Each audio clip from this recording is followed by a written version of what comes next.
এতদিন সবাই গানের সিডি শুনে এসেছেন, এবার রুহ মিউজিক আপনাদের জন্য আনছেন অরূপ কুণ্ডুর ২১শে চেতনায় শাহবাগ নামে কবিতার সিডি। এতে বাংলাদেশের সাম্প্রতিক ঘটে যাওয়া শাহবাগ আন্দোলনের জন্য লেখা কিছু কবিতা শুনতে পাবেন। উদ্বোধনে শিল্পীর মা বাবা ছাড়াও উপস্থিত ছিলেন কবি ভবানীপ্রসাদ মজুমদার, অপূর্ব কর, সাগর বিশ্বাস, কার্তিক মোদক প্রমুখ। সিডিটি আত্মপ্রকাশ করলো কলকাতার মিউজিক ক্যাফেতে। এতে রয়েছে ছোট ছোট ২১টি কবিতা।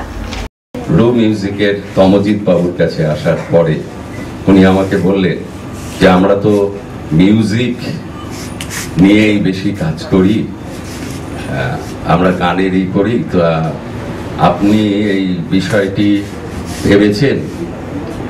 বাংলা ভাষা আজকে যে জায়গায় গিয়ে দাঁড়িয়েছে, আমরাই বাঙালিরাই বাংলা ভাষার উপরে বোধহয় সেইভাবে বাংলা ভাষাকে মর্যাদা দিচ্ছি না।